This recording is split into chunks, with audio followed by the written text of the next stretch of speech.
Hello बच्चों, आइए प्रश्न को देखते हैं। एफ एक्स बराबर में साइन एक्स द्वारा प्रदत्त एफ फलन इस तरह से परिभाषित है। 0 से पाई बटा 2 में ये प्रांत है और ये परिभाषित है आर तक। जी एक्स है बराबर में कोस एक्स और इस तरह से परिभाषित है। जी 0 से पाई बटा 2 में ये जा रहा है आर पर। इन पर विचार करना है और सिद्ध करना है कि एफ तथा जी तो एक एक ही है, परंतु एफ प्लस जी एक एक ही नहीं है। प्रश्न को हल करने से पहले इसकी मुख्य अवधारणा के बारे में चर्चा करनी है। तो यहाँ पे हम लोग लिखेंगे मुख्य अवधारणा। मुख्य अवधारणा में देखो एक एक ही क्या होता है वो हम लोग बता देते हैं। एक एक ही फलन, एक एक ही फलन में कुछ इस तरह से होता है कि अगर किसी फलन में फलन की दो जगह मान आपस में बराबर हो लेकिन वो बिंदु आपस में बराबर ना हो, या फिर बिंदु बराबर में हो सकते हैं, तो इस केस में तो ये एक एक ही होगा। अगर बिंदु एक एक बराबर नहीं है तो वो एक एक ही नहीं होगा। अब मैं ग्राफ से समझा देता हूँ इसको, ये क्या कहना चाहता है। जैसे मान लो कि ये अपने पास एक कार्तीय तल है। इस कार्तीय तल में मान लो ये कुछ रेखा, ये वक्र इस तरीके से दे रखा है और यहाँ पे मैंने एक क्षैतिज रेखा खींची। ये क्षैतिज रेखा यहाँ पे अपने पास एक्स अक्ष पे इन दोनों बिंदुओं को मिलाते हैं, तो इसको हम लोग बोल देते हैं एफ एक्स वन और इसको हम लोग बोल देते हैं एफ एक्स टू। अगर क्षैतिज रेखा खींचते हैं तो उस पूरी रेखा पर हमारे पास मान बराबर होते हैं। ये अपने पास एक्स वन है, ये अपने पास एक्स टू है। हम देख सकते हैं कि एफ एक्स वन तो एफ एक्स टू के बराबर है लेकिन एक्स वन एक्स टू के बराबर नहीं है। तो हम लोग कहेंगे कि अगर किसी वक्र को कोई क्षैतिज रेखा एक से अधिक बिंदुओं पर काटती है तो वो वक्र या उस वक्र का जो फलन है वो एक एक ही नहीं होगा। ठीक है, तो अब चलते हैं हम सवाल में। तो सवाल में हमें सबसे पहले एफ एक्स की बात करी गई है। एफ एक्स बराबर में दे रखा है साइन एक्स के बराबर, जहां पे एफ 0 से लेके पाई बटा 2 के बीच में दे रखा है। मतलब 0 से लेके पाई बटा 2 के बीच में इसका ग्राफ बनाना है हमें। तो ग्राफ कुछ इस तरीके से बन जाएगा इसका। देखिए ये अपने पास बन जाएगा, ये एक्स अक्ष के सापेक्ष साइन एक्स का ग्राफ बनेगा। 0 से स्टार्ट होने के बाद ये कुछ इस तरह से घटता चला जाएगा और इस तरह से बढ़ता चला जाएगा। हमें 0 से पाई बटा 2 की बात करनी है, तो ये 0 रह गया और पाई बटा 2 पे साइन एक्स का मान अधिकतम होता है, तो ये अधिकतम का जो बिंदु है ये पाई बटा 2 बन गया। ठीक है, तो इसके आगे का जो भी अपने पास ग्राफ है वो हम लोग इसमें से मिटा देते हैं। तो देखिए यहाँ से ये हमारा ग्राफ हो गया 0 से लेके पाई बटा 2 के बीच में। अब देखिए इसमें मैं क्षैतिज रेखा खींचता हूं। मान लो कहीं पे भी क्षैतिज रेखा खींचेंगे तो ये केवल एक बिंदु पर इस वक्र को काटेगी। तो हम लोग कह सकते हैं कि एफ एक्स बराबर में साइन एक्स जो है, साइन एक्स जहां पे एक्स का मान 0 से लेके पाई बटा 2 के बीच में हो, तो एफ एक्स एक एक ही है। एफ एक्स एक एक ही फलन है। क्यों एक एक ही फलन है? क्योंकि ये क्षैतिज रेखा केवल एक बिंदु पर इसको काट रही है। अब चलते हैं कोस एक्स में। तो देखिए यहाँ पे जी एक्स बराबर में क्या है, कोस एक्स। कोस एक्स और केवल इसका प्रांत की मैं बात करूं तो एक्स का मान 0 से लेके पाई बटा 2 के बीच में हमें लेना है। तो 0 से लेके पाई बटा 2 के बीच में जब मैं कोस एक्स का ग्राफ बनाता हूं तो ये देखो एक्स बराबर 0 पर कोस एक्स का मान 1 के बराबर होता है और ये घटता चला जाता है। जब पाई बटा 2 होता है तो इसकी वैल्यू 0 बन जाती है। तो यहाँ पे सबसे पहले तो कोस एक्स का पूरा ग्राफ बना देता हूँ। ये देखिए इस तरह से ये बढ़ता चला जाता है। ठीक है, ये वाली जो मान है ये पाई बटा 2 का मान है और ये वाला जो है ये 0 है। ठीक है, अब देखिए यहाँ से 0 से पाई बटा 2 के बीच में हमें ग्राफ लेना था, तो केवल 0 से पाई बटा 2 के बीच में मैं काला इस पे बना देता हूँ। ये ग्राफ हमें लेना है।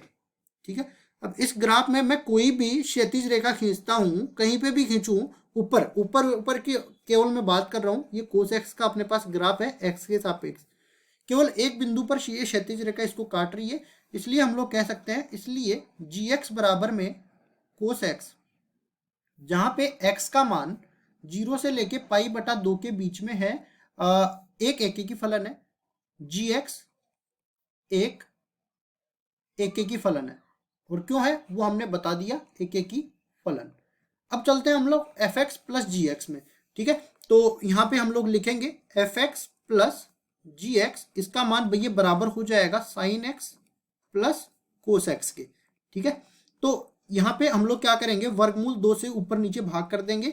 तो वर्गमूल 2 से गुणा किया है तो भाग भी करना पड़ेगा, तो 1 बटा वर्गमूल में 2 गुणा में साइन एक्स प्लस ये बन जाएगा 1 बटा वर्गमूल में 2 गुणा में कोस एक्स, ये किया। और ये क्यों किया है वो भी मैं बता देता हूँ। यहाँ पे वर्गमूल 2 तो बाहर रहेगा और ये बन जाएगा साइन एक्स, इसको एक को कोस में बदल देते हैं पाई बटा 4, और प्लस ये बन जाएगा किसके बराबर, कोस सॉरी अब इसको साइन में बदलेंगे तो इसको ठीक से लिख देते हैं। ये एक तो बन जाएगा कोस एक्स और एक बन जाएगा साइन पाई बटा 4, कोस एक्स साइन पाई बटा 4। अब ये सूत्र किसका बन गया, साइन ए प्लस बी का, तो ये बन जाएगा वर्गमूल में 2 साइन ए की जगह एक्स आ जाएगा, बी की जगह पाई बटा 4 आ जाएगा। इसका ग्राफ हमें बनाना है तो यहां से हम लोग देख सकते हैं कि एफ एक्स प्लस जी एक्स के बराबर अपने पास बन जाएगा। तो देखिए इसमें हम लोग क्या बोलेंगे कि अगर मैं इस पूरे की जगह टी से इसको प्रतिस्थापित कर दूं तो ये अपने पास क्या बन जाएगा, देखिए ये अपने इसको हम लोग कह सकते हैं या दूसरी तरफ लिख लेते हैं। देखिए वर्गमूल में 2 साइन, इसको मैं लिख दिया टी, और ये पूरा किसके बराबर हो जाएगा, एफ एक्स या फिर इसको हम लोग बोल सकते हैं, ठीक है, एफ एक्स प्लस जी एक्स इसको लिख सकते हैं टी के रूप में। ये अपने पास आ गया। यहाँ पे टी का मान एक्स प्लस पाई बटा 4 के बराबर है, ठीक है। और हम लोग जानते हैं कि एक्स जो अंतराल अपने पास दे रखा था 0 से लेके पाई बटा 4 पाई बटा 2 के बीच में, तो यहाँ से x प्लस पाई बटा 4 इसका मान अपने पास पाई बटा 4 से लेके किसके बराबर, 3 पाई बटा 4 के बराबर आ जाएगा। मतलब कि वर्गमूल में साइन टी का हमें वक्र बनाना है।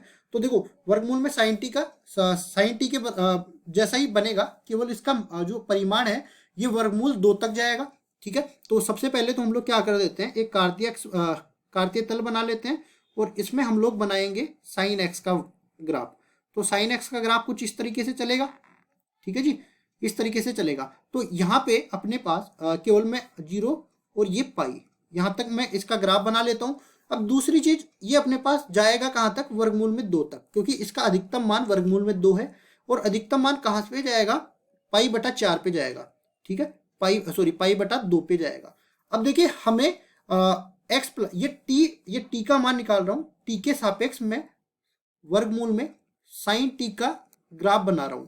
तो यहां से देखिए टी का मान पाई बटा 4 से लेके 3 पाई बटा 4 के बीच में है। तो यहाँ पे देखो पाई बटा 4 कुछ यहाँ पे आने वाला है और 3 पाई बटा 4 कुछ यहाँ पे आने वाला है, ठीक है। तो यहाँ इन दोनों के बीच में ही अपने पास ग्राफ आने वाला है। तो ग्राफ में इधर दूसरा बना देता हूँ, देखिए, या फिर इसी के ऊपर मैं जो है यहाँ पे लाल बना देता हूँ इसको। कौन सा ग्राफ अपने को लेना है, मतलब कौन सा अंतराल हमें दे रखा है, ये वाला अंतराल हमें दे रखा है।